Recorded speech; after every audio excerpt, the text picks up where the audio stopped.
একটা এমএলএ নিয়ে মস্তানি দাদাগিরি। কি ভেবেছো তোমরা, কি ভেবেছো? আসিফের বাচ্চারা, আমি অ্যাডভোকেট আলিয়া চাই, যখন তোর এই নরসিং সিদ্দিকী 52 দিন জেলে ছিল, কোন বাপ বাঁচিয়েছিল? কোন বাপ জেল থেকে বাঁচিয়েছিল?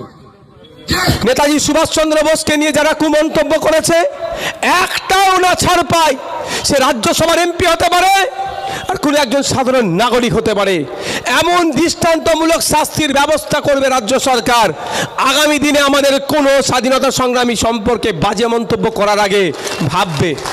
যারা এ ভারতবর্ষের জন্য কলঙ্ক, তাদের পতাকাটাই দেশের পতাকার উপরে উঠছে, এটা আমাদের জন্য, ভারতবর্ষের জন্য কলঙ্ক। घर में आग लगी है घर की चरक से, আমার ঘরের মধ্যেই গদ্দার।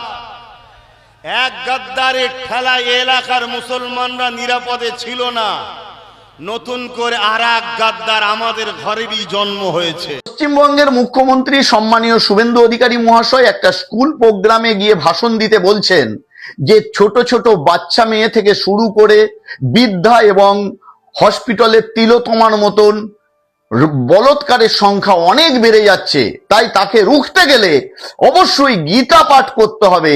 গীতায় নাকি এই বলৎকার রুখার সমাধান রয়েছে এবং এই গেরুয়া কালার, তার মধ্যে নাকি এই বলৎকার বন্ধ করার অস্তিত্ব রয়েছে বা ঐতিহ্য রয়েছে।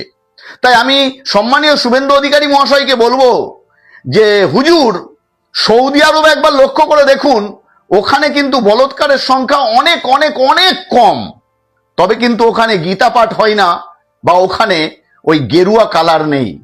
সুতরাং জায়গা এটা নয়, এখানে দেখতেই পেলেন রাজ্যপাল অবশ্যই চেয়েছিলাম এবং এটা হবে। আমাদের যিনি বর্তমান মুখ্যমন্ত্রী, তিনি সব ব্যবস্থা করবেন এবং প্রশাসন সব করবে। অভয়ার যে দেহ তড়িঘড়ি সৎকারের মামলায় নির্মল ঘোষকে কালকে 14 দিনের জেল হেফাজত হলো। আপনারা তো এটাই 2024 থেকে চেয়েছিলেন, সেটা নিয়ে কি বলবেন? যারা অপরাধী তাদের সবার আমি ফাঁসি চাই। উনি কোথাকার মহারাজ আমি জানি না, এবং উনি যে কথা বলছেন তার জন্য ওনার জেলে থাকা উচিত। বিজেপির ইমিডিয়েটলি ওনাকে রাজ্যসভার পদ থেকে বরখাস্ত করা উচিত। বিজেপি একটা বাংলা বিরোধী দল। বাংলা বিরোধী মানে বাংলার যা যা প্রোগ্রেসিভ জিনিস আছে, সেটা রামমোহন হতে পারে, নেতাজি হতে পারে, রোকেয়া হতে পারে, বিদ্যাসাগর হতে পারে, রবি ঠাকুর হতে পারে, নজরুল ইসলাম হতে পারে। বিজেপি সবটারই উল্টো দিকে দাঁড়িয়ে। প্রিয় দর্শক, শুভেন্দু অধিকারী ক্ষমতা আসার পর থেকে রাজ্যে কোনো খবর শেষ নেই।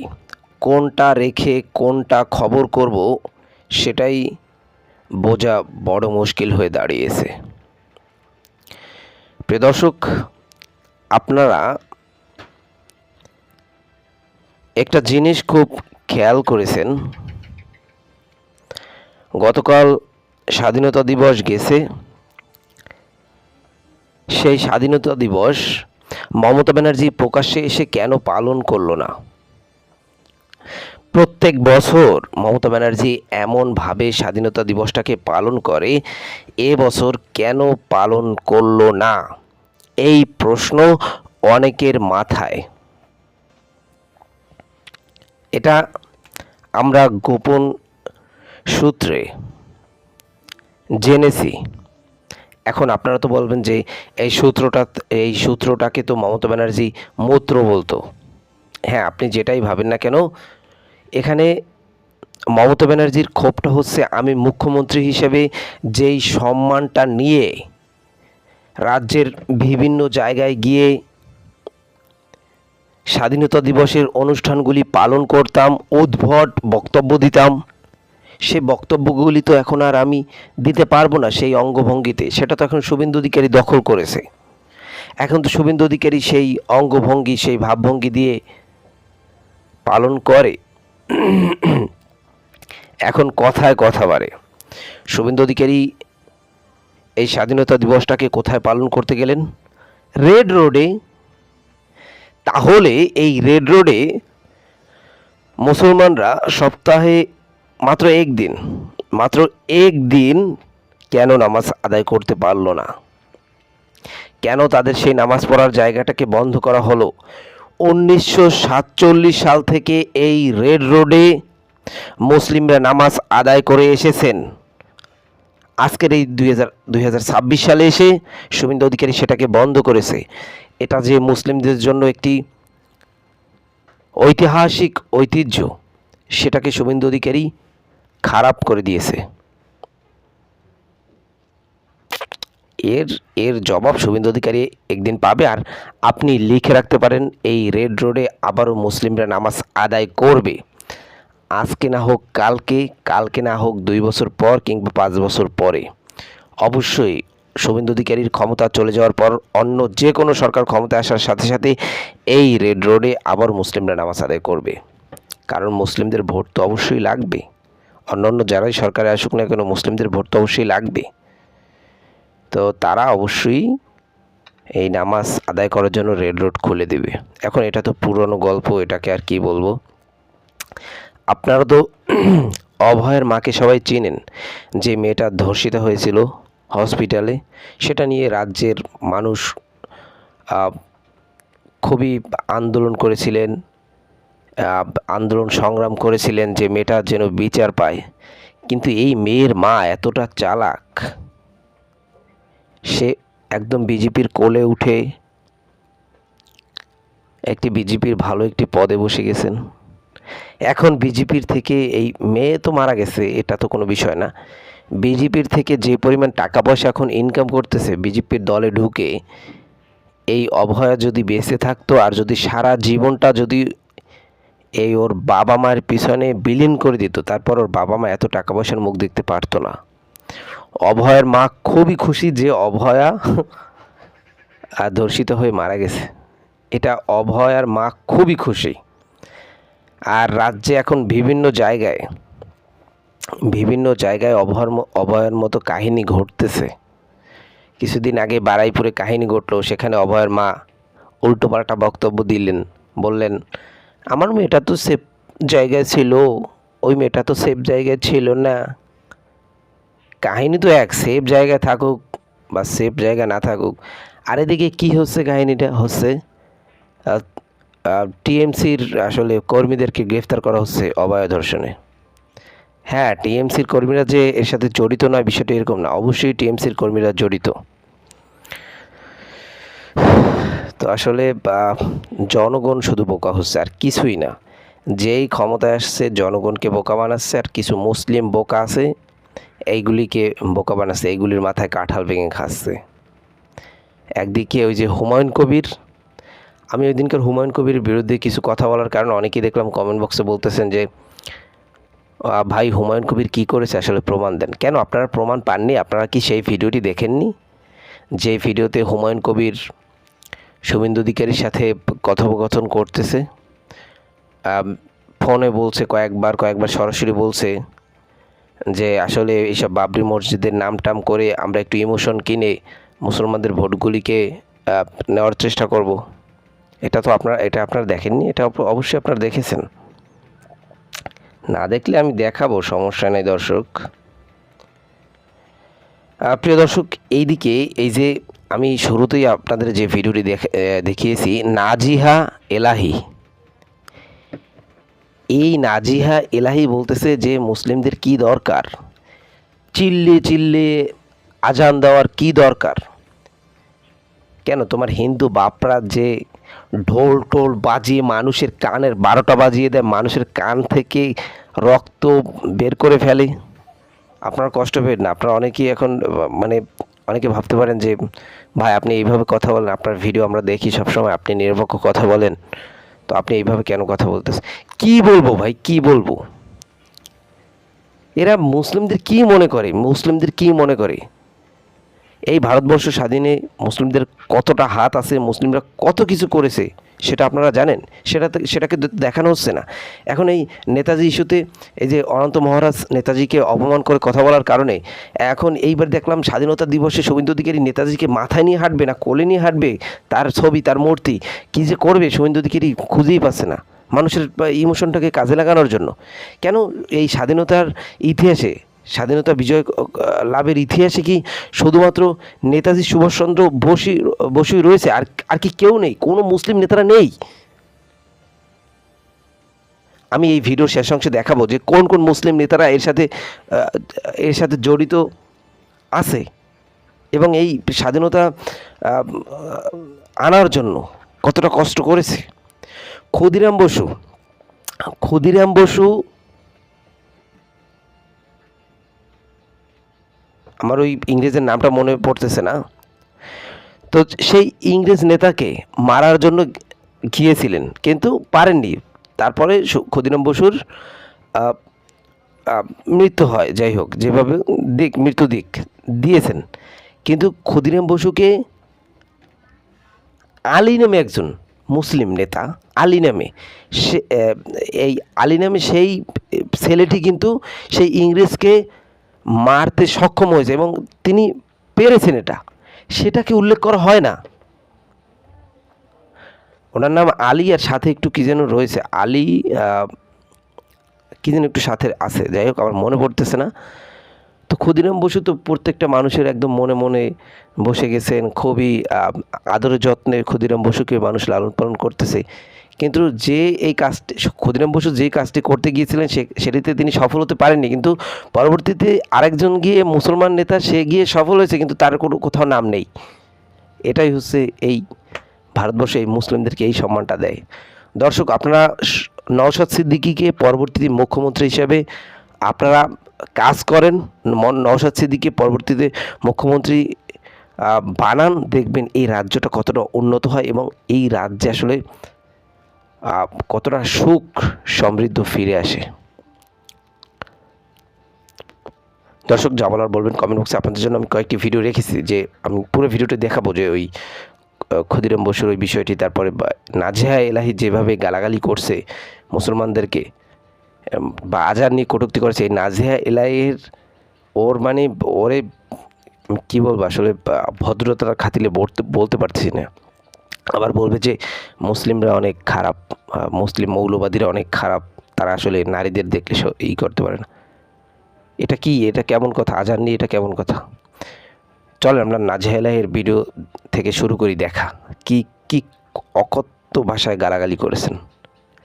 যদি আমাদের চ্যানেলটিকে সাবস্ক্রাইব না করেন, এখন একটি সাবস্ক্রাইব করে দিন। একটা এমএলএ নিয়ে মাস্তানি দাদাগিরি, কি ভেবেছো তোমরা? কি ভেবেছো?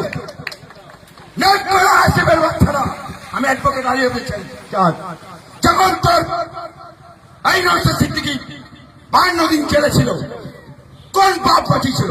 কোন বাপ জেল থেকে বাঁচিয়েছিল?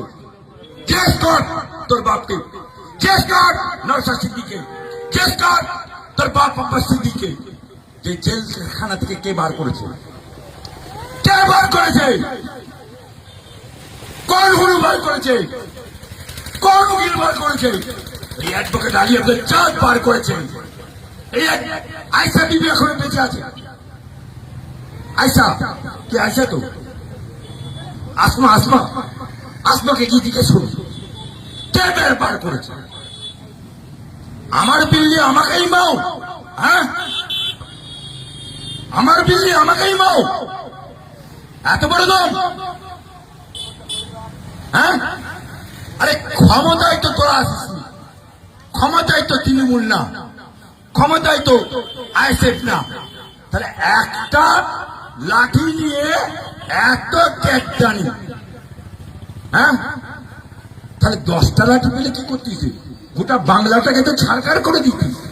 হ্যাঁ, শুনে রাখো, আমি অ্যাডভোকেট আলী আব্দুল চাঁদ আজকে এই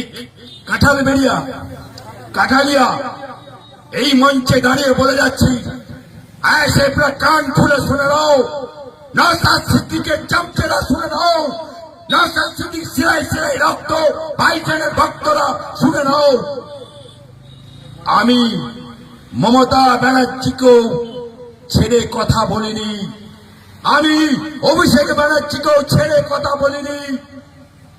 বেশি বাড়াবাড়ি করবে, ऐसा टाइट দিয়ে দেবো, नानी याद कर देगा, नानी याद कर देगा, कोई छोड़ेगा नहीं।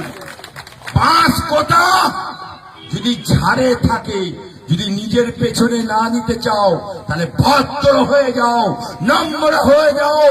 সুদ খাওয়া হারাম আর তোলাবাজি হারাম, সেটা বন্ধ করো।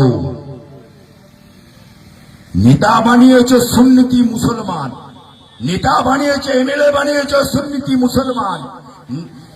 তিনি মাথায় টুপি আর মুখে দাড়ি, আর তার চামচেরা সন্দেহ হলে চুল্লুর থেকে বসে মদ খাচ্ছে আর উল্লু বানছে না। এই তোমাদের এইটা শিখিয়েছে নৌকা সিদ্দিকী, হ্যাঁ এইটা শিখিয়েছে। আজকে যারা বাড়ি ঘর দর ভাঙছে, তোলা তুলছে, আর থানার ওসিকে বলছি, থানার পুলিশদেরকে বলছি, যদি আইএসএফ এর কথা চলে আপনারা চলেন, তাহলে লিখে রেখে দিন। আমি অ্যাডভোকেট আলী আব্দুল চাঁদ, আইএসএফ এর কথা শুনে চললে আপনার ট্রান্সফারটা কোথায় নেবেন? 72 ঘন্টার মধ্যে তাকে ট্রান্সফার যদি না করতে পারি, আমার নাম না এলে অ্যাডভোকেট আলী আব্দুল চাঁদ। চ্যালেঞ্জ দিয়ে গেলাম এখানকার ওসিকে, এখানকার পুলিশকে। আইএসএফ দেখাচ্ছে কি ছিল কি হলো, হ্যাঁ হনুমানের ন্যাস গজে গেছে। আজকে বাংলার বুকে ভারতীয় জনতা পার্টি ক্ষমতায়, ভারতীয় জনতা পার্টি ক্ষমতায়। আমরা মুসলিম রাষ্ট্রময়, আমরা ভারতীয় জনতা পার্টি করি না, আমরা এসেছি সংঘ ঘনিষ্ঠ মুসলিম রাষ্ট্রীয় মঞ্চ। মুসলিম রাষ্ট্রীয় মঞ্চ কারো পায় চলে না, মুসলিম রাষ্ট্রীয় মঞ্চ কোন পার্টির কথাই চলে না, মুসলিম রাষ্ট্রীয় মঞ্চ কারোর অঙ্গুলি হিলনে চলে না। মুসলিম রাষ্ট্রীয় মঞ্চ যা বলবে সেই কথাই শুভেন্দুকে শুনতে হবে, এটাই কানুন, এটাই কানুন। চ্যালেঞ্জ করে যাচ্ছি, আমার লোকসভার কনভেনার সিরাজুল, লোকসভার কো কনভেনার মহিবুল, এরা আছে। কোন বিপদে পড়লে এদেরকে ফোন করবেন, রাত 2টায় হোক 12টায় হোক, ফোন খোলা রাখবেন, মানুষের পাশে দাঁড়াবেন। আমরা রাজনীতি করতে আসিনি, আমরা রাজনীতির ব্যবসা করতে আসিনি, আমরা লম্বা টুপি গোল টুপি পরে রাজনীতির ভোট চাইতে আসিনি, আর জীবনে আমরা ভোট চাইতেও যাব না। কারণ we are a king maker, আমরা রাজা তৈরি করি কিন্তু নিজেরা রাজা বানি না। উনি কোথাকার মহারাজ আমি জানি না, এবং উনি যে কথা বলছেন তার জন্য ওনার জেলে থাকা উচিত। বিজেপির ইমিডিয়েটলি ওনাকে রাজ্যসভার পদ থেকে বরখাস্ত করা উচিত। বিজেপি একটা বাংলা বিরোধী দল, বাংলা বিরোধী মানে বাংলার যা যা প্রোগ্রেসিভ জিনিস আছে, সেটা রামমোহন হতে পারে, নেতাজি হতে পারে, রোকেয়া হতে পারে, বিদ্যাসাগর হতে পারে, রবি ঠাকুর হতে পারে, নজরুল ইসলাম হতে পারে, বিজেপি সবটারই উল্টো দিকে দাঁড়িয়ে আছে। আমরা তো খুব চাই তৃণমূলের সঙ্গে শত্রুতা করতে, কিন্তু আমরা তৃণমূলকে খুঁজে পাচ্ছি না। কিছু তৃণমূল বালিশপন্থী হয়ে গেছে, কিছু তৃণমূল এনসিপিআইতে চলে গেছেন। এক অভিষেক ব্যানার্জি, মমতা ব্যানার্জি ছাড়া তৃণমূলটা আদেও আছে কিনা আমরা জানি না। আমরা ওদের সঙ্গেও আমাদের দূরত্ব এবং শত্রুতা বজায় রাখতে চাই, কিন্তু তৃণমূলের সব নেতাই তো বিজেপিতে চলে গেছে। যারা দেশ পরিচালনা করার পর দেশের কৃষক শ্রমিক সবচেয়ে বেশি মারা যায়, তার চেয়ে বড় দেশদ্রোহী আর কেউ আছে নাকি? আমরা যদি ভারতকে টুকরো টুকরো করার পরিকল্পনা করি, কোথায় করছি? কোনো দলিলে, কোনো মিটিংয়ে, কোনো কথায়, এটা কোনো প্রমাণ নেই, একেবারেই প্রমাণহীন একটা মিথ্যে কথা। বিজেপির লোকেরা ওই হোয়াটসঅ্যাপ ইউনিভার্সিটি থেকে খানিকটা পাখি পড়ার মতো ওদের পড়িয়ে দেওয়া হয়েছে, যেখানেই আপনি যাবেন ওরা এই একটা কথাই বলবে, এর কোনো প্রমাণ নেই কোথাও। আমি এটা চ্যালেঞ্জ করছি তোমাদের এর মিডিয়ার মধ্যে দিয়ে, যদি কোথাও ওরা এটা প্রমাণ করতে পারেন, ভারতের ছাত্র ফেডারেশন বা সিপিআই এর তারা কোথাও এই কথা বলেছে যে ভারত তেরে টুকরে হোঙ্গে, আরো কি সব মিথ্যে কথা, যে কথাগুলো আমরা কখনো বলিনি, যেটা ওরা আমাদের নামে জুড়ে দিতে চান, ওনারা মিথ্যে বলছেন। আমরা যে আজাদি চাই, যে আজাদি আমাদের চন্দ্রশেখর আজাদ, নেতাজি সুভাষচন্দ্র বোস, ভগৎ সিংরা শিখিয়ে গেছেন, নাগরিক হিসাবে, এই দেশের স্বাধীন নাগরিক হিসাবে স্বাধীনতা চাওয়া, পিতৃতন্ত্র থেকে, সামন্ততন্ত্র থেকে, বা সমান হওয়ার স্বাধীনতা চাওয়া, এটা একমাত্র তাদেরই নাপছন্দ হবে যারা আসলে গুলামি পছন্দ করেন। ওনারা বোধহয় আমাদের পার্টি অফিসের ছবিও হোয়াটসঅ্যাপ ইউনিভার্সিটি থেকেই দেখেছেন, বা আমার বাড়িতে আসতে বলবো। আমার বাড়িতে শুধু রবীন্দ্রনাথ, নজরুল ইসলাম, সুকান্ত ভট্টাচার্য থেকে শুরু করে যাদের যাদের বিবেকানন্দের একটা এত বড় ছবি রয়েছে। সুতরাং আমরা যে রাজনীতি করি তাতে ভারতের যে মনীষীরা, হতে পারে তারা বামপন্থী নন, কিন্তু এই ভারতকে মুক্ত করতে যাদের কন্ট্রিবিউশন ছিল তারা আমাদের সবার কাছে ভীষণ প্রণাম্য। তাদের আইডিওলজি, তাদের আদর্শ, তাদের জীবনবোধ আমরা প্রতিদিন তা থেকে শিখতে চাই। বিজেপি বা আরএসএস এর যে হেডকোয়ার্টার, সেখানে প্রথম 30 বছর তারা তিরঙ্গা রেস করেননি। বহুদিন তারা বলতেন তারা তিরঙ্গার বিরুদ্ধে, কারণ তারা মনে করতেন এই 3টে রং আসলে ভারতকে রিপ্রেজেন্ট করে না, শুধুমাত্র গেরুয়া রং থাকা উচিত। আমরা তিরঙ্গার পক্ষে, আমরা ডাইভার্সিটির পক্ষে, আমরা বিশ্বাস করি শতফুল বিকশিত হোক। যারা দেশের মানুষকে প্রতিদিন খুন করেন, যারা দেশের যা সম্পদ রয়েছে সম্পদগুলো অন্য দেশের হাতে তুলে দেন, যারা দেশ পরিচালনা করার পর দেশের কৃষক শ্রমিক সবচেয়ে বেশি মারা যায়, তার চেয়ে বড় দেশদ্রোহী আর কেউ আছে নাকি? এই তো কিছুদিন আগে কুলগামে মানুষ মারা গেল টেররিস্ট অ্যাটাকে, তার আগে পেহেলগাঁও বা তারও আগে। এই যে এত আরডিএক্স আসছে, এত টেররিস্ট অ্যাটাক করছেন, এখনো পর্যন্ত তারা আসছেন কিভাবে আমরা কেউ জানি না। তারা এখনো কেউ সাজা পাচ্ছে না। তাহলে যাদের রাজত্বে এতবার টেররিস্ট থানা হয়, আসলে হয়তো তাদেরই নিজের ব্যর্থতা মেনে নিয়ে তারা ঠিক কতটা দেশদ্রোহী এটা বিশ্বাস করে নিয়ে রিজাইন করে দেওয়া উচিত। বিকশিত ভারত চলছে, তাই আপনারা মোদিকে সহ্য করতে পারছেন? মোদিকে আমাদের না সহ্য করার কি আছে? মোদিকে আমার কাকা না জেঠু যে তাকে আমরা সহ্য করবো বা অসহ্য করবো? উনি নির্বাচিত প্রধানমন্ত্রী হিসেবে ওনার কিছু দায়িত্ব আছে।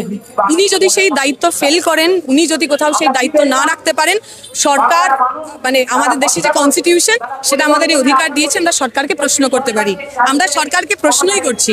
ওনার প্রতি আমার কোনো ভালো লাগা, ব্যক্তিগত সহ্য করা অসহ্য করার জায়গায় নেই। এই যে নেতাজিকে নিয়ে আমরা দেখছি অনন্ত মহারাজ বিজেপির সাংসদ, সে কিন্তু ন্যারেটিভ ছড়াচ্ছে, সেই বিজেপির কোনো হস্তক্ষেপ আমরা দেখতে পাচ্ছি না। নওশাদ সিদ্দিকী চিঠি জমা করেছেন একমাত্র ব্যক্তি। তুমি বললে অনন্ত মহারাজ, প্রথমত আমি জানি না উনি কোথানকার মহারাজ। আমি যতদূর জানি ভারত একটা গণতান্ত্রিক দেশ, এতে কারো রাজার রাজতন্ত্র রয়ে গেছে কিনা আমি জানি না, তাই উনি কোথাকার মহারাজ আমি জানি না। এবং উনি যে কথা বলছেন তার জন্য ওনার জেলে থাকা উচিত। বিজেপির ইমিডিয়েটলি ওনাকে রাজ্যসভার পদ থেকে বরখাস্ত করা উচিত। বিজেপি কেন করছেন না সেই প্রশ্নটা বরং বিজেপিকে কি করো। নেতাজির নামে যে রাস্তা ছিল রামপুরহাটে, সেটা কিন্তু বদলে শ্যামাপ্রসাদ মুখার্জির নাম করা একটা। এখন আমরাই তো এই কথা পই করে বলেছি যে বিজেপি একটা বাংলা বিরোধী দল। বাংলা বিরোধী মানে বাংলার যা প্রোগ্রেসিভ জিনিস আছে, সেটা রামমোহন হতে পারে, নেতাজি হতে পারে, রোকেয়া হতে পারে, বিদ্যাসাগর হতে পারে, রবি ঠাকুর হতে পারে, নজরুল ইসলাম হতে পারে, বিজেপি সবটারই উল্টো দিকে দাঁড়িয়ে আছে। আমরা নির্বাচনের আগে কথা বারবার বলেছি, মানুষ বিশ্বাস করেননি। আমরা বিজেপি জায়গা এটা নয়, এখানে দেখতেই পেলেন রাজ্যপাল। অবশ্যই চেয়েছিলাম এবং এটা হবে। আমাদের যিনি বর্তমান মুখ্যমন্ত্রী তিনি সব ব্যবস্থা করবেন এবং প্রশাসন সব করবে।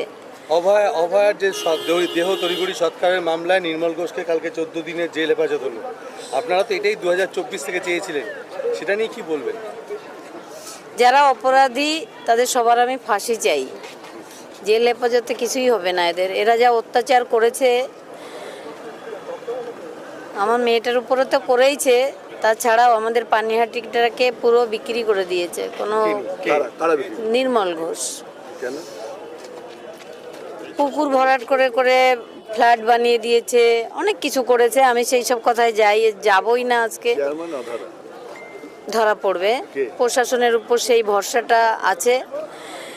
এবং আমাদের মুখ্যমন্ত্রী এগুলো তো আগেই করতে পারতেন, যিনি প্রাক্তন মুখ্যমন্ত্রী তাকে তো বারবার আমরা এটা বলেছি, কিন্তু তিনি করেননি। এই মুখ্যমন্ত্রী সেদিনকে যা বললেন তার দুদিনের মধ্যে গ্রেপ্তার, এটা কি বলবেন? এটা নিয়ে আমি কিছুই বলতে চাই না। মুখ্যমন্ত্রীকে আজকে ধন্যবাদ জানাই এবং আজকে স্বাধীনতা দিবসের প্রণাম জানাই। এখন রয়েছে আমি গান্ধীঘাটে, এখানে রাজ্যপাল এসেছিলেন। বিক্ষোভের মুখে পড়লেন নির্মল ঘোষ, কি বলবেন? এটা আমি অ্যালাউ করি না। অন্যায় যারা করবে তারা ধরা পড়বে, কিন্তু সাথে সাথে আমরা মানুষও যেন অন্যায় না করি, কারণ কোন অন্যায় আমি সহ্য করি না।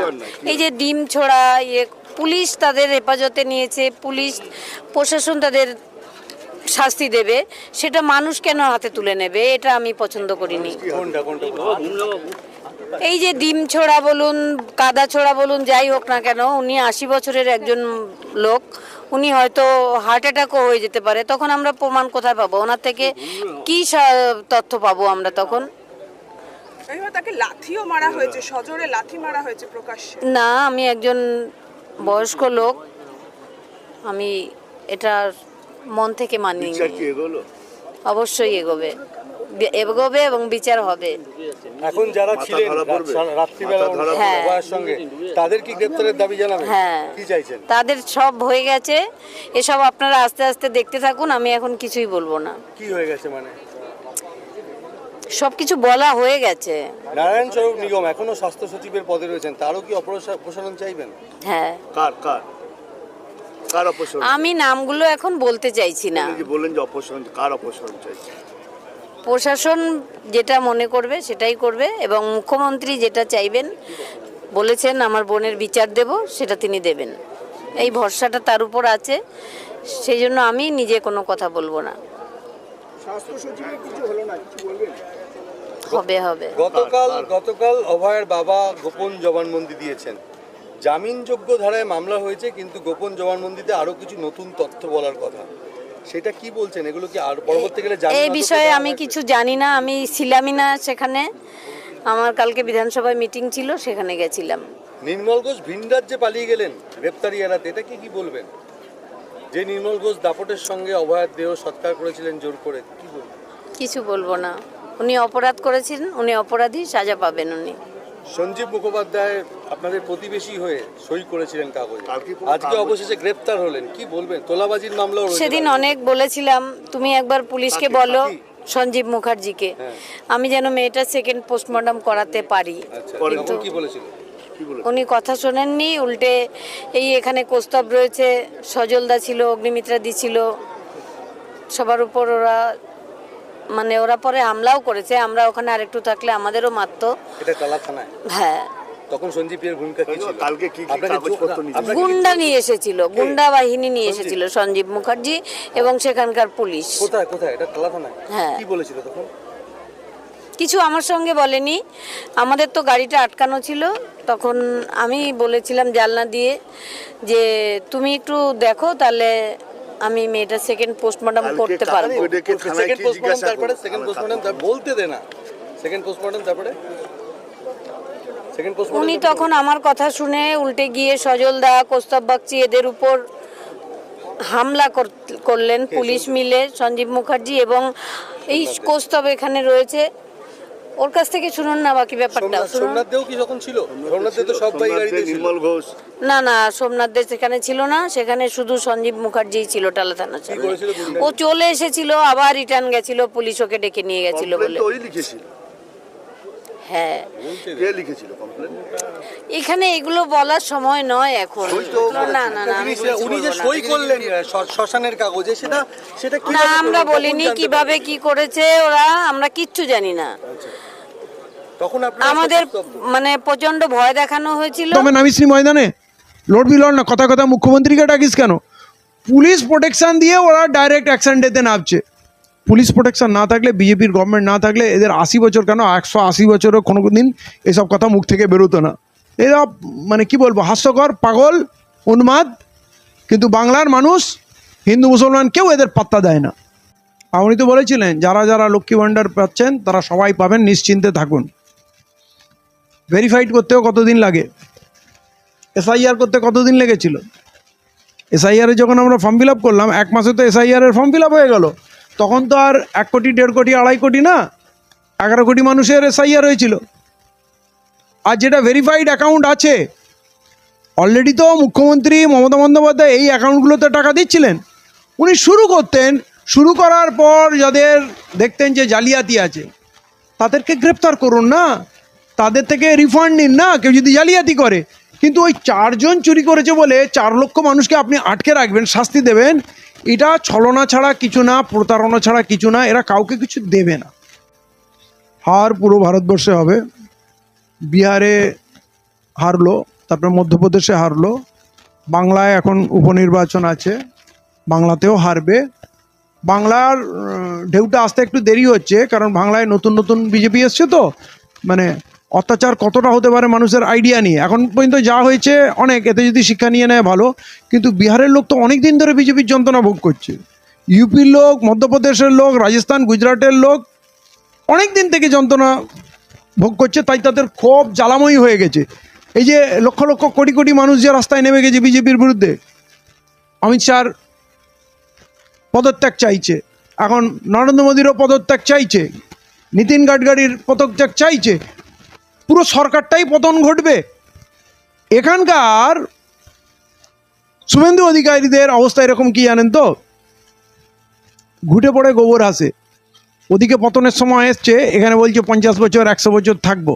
আসলে নিজেকে সাহস জোগাচ্ছে, ভরসা দিচ্ছে নিজের লোকদের যে ভয় পাওয়ার কেউ নেই। কারণ ওইসব দৃশ্য দেখে না, বিহার, ইউপি, দিল্লির যন্তর মন্তরের দৃশ্য দেখে এখানকার বিজেপি নেতারা ভয় পেয়ে গেছে। দেখুন না, ডিম ছোড়া বন্ধ করে দিয়েছে। তো ভয় পেয়ে গেলে তো মুশকিল। তাই সাহস জোগানোর জন্য বলছে যে আমরা 50 বছর থাকবো, 100 বছর থাকবো। তো 50 বছর 100 বছর থাকবেন, এটা কি আপনি ডিসাইড করবেন না বাংলার মানুষ ডিসাইড করবে? বারবার ইভিএম দিয়ে বাঁচা যাবে না, ঠিক আছে? আর যখন পুরো মানুষ বিপক্ষে যায় না, তখন ইভিএম কেন কোনো কিছুই সরকারকে বাঁচাতে পারে না। পশ্চিমবঙ্গের মুখ্যমন্ত্রী সম্মানীয় শুভেন্দু অধিকারী মহাশয় একটা স্কুল প্রোগ্রামে গিয়ে ভাষণ দিতে বলছেন যে ছোট ছোট বাচ্চা মেয়ে থেকে শুরু করে বৃদ্ধা এবং হসপিটালের তিলোতমার মতন বলৎকারের সংখ্যা অনেক বেড়ে যাচ্ছে। তাই তাকে রুখতে গেলে অবশ্যই গীতা পাঠ করতে হবে।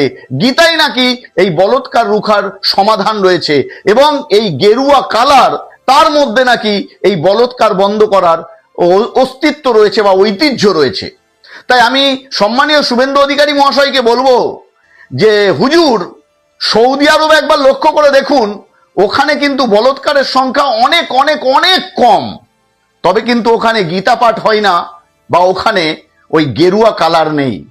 সুতরাং বুঝতে পারছেন, গেরুয়া কালার আর গীতা পাঠ কিন্তু ভারতবর্ষে হয়, আর ভারতবর্ষে কিন্তু বলৎকারের সংখ্যা অনেক বেশি। আমি সম্পূর্ণ হিন্দু ধর্মকে বলছি না, আমি বলছি উদাহরণস্বরূপ আশারাম বাপু, তিনি কিন্তু গীতা পাঠ করেছেন, তারপরেও বলৎকারের আসামি, জেলে পড়ছেন। বাবা রাম রহিম, তিনি গীতা পাঠ করেছেন এবং তিনি গেরুয়া বস্ত্র পরেছেন, তারপরেও কিন্তু তিনি বলৎকারের আসামি। স্বামী চিত্তানন্দ দাস, তিনিও কিন্তু বলৎকারের আসামি, তিনি কিন্তু গেরুয়া বস্ত্র পরেছেন এবং গীতা পাঠ করেছেন। সুতরাং এখান থেকে প্রমাণিত হয় যে কেবলমাত্র গীতা পাঠ করলে আর গেরুয়া বস্ত্র থাকলে বলৎকার রুখা যাবে না। বলৎকারকে যদি বন্ধ করতে হয় তাহলে জাতি, ধর্ম, বর্ণ নির্বিশেষে, রাজনীতির নির্বিশেষে বলৎকারীকে কঠিন থেকে কঠিনতম সাজা দিতে হবে এবং তার একটাই পরিচয় হওয়া দরকার যে সে বলৎকারী।